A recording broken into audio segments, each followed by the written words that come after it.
It depends on the program. Not every output or outcome needs a baseline because some programs have never been implemented, especially in an area where it's so novel or innovative. And also, some evaluation methods don't even rely on baseline data. I call them complexity aware methods, most significant change, and outcome harvesting, where you don't need baseline data before you can even do an evaluation or your monitoring, right? So, yeah. So, some situation, sometimes you don't even have baseline data.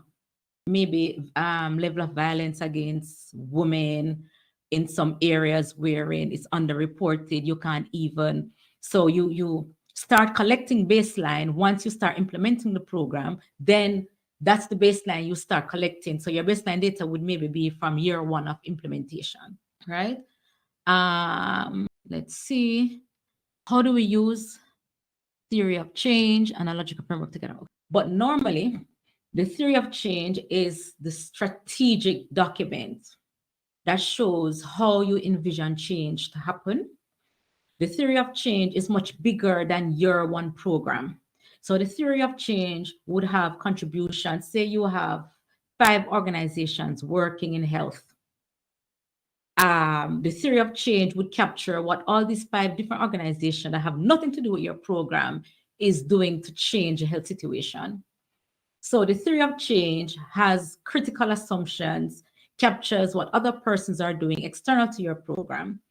And the logical framework I see as operational document that implements what is in the theory of change. So the theory of change, think of it as a strategy, the overall strategy.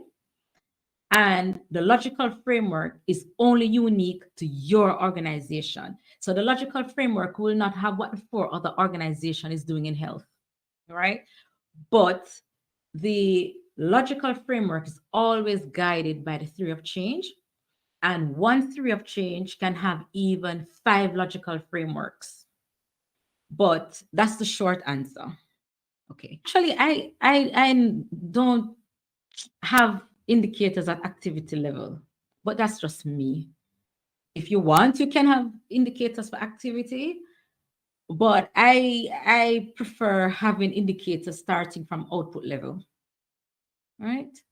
Okay. If you have a 1-year project, do you need baseline data? Yes, baseline data can be 0. Yes, because you want something to compare to at the end of the 1 year. So objectives. How does objectives of the project relate with the result, the outcomes? Are the objectives the same as outcomes? No. It's all about terminologies. Different organizations use different terms to refer to the same thing. What is important to understand is the level of change.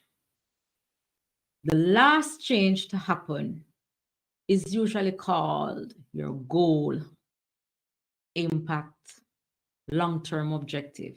It's all the same thing. It's just the change at the end. Other organizations or donors use different terminologies. Some donors, organizations, they don't say outcome. They say objectives. Some of them might even break it down and say short-term objectives, medium-term objectives. So it's important that you understand the level of change. Short-term objectives, medium-term objectives always occur before your impact/goal/long-term objective, right?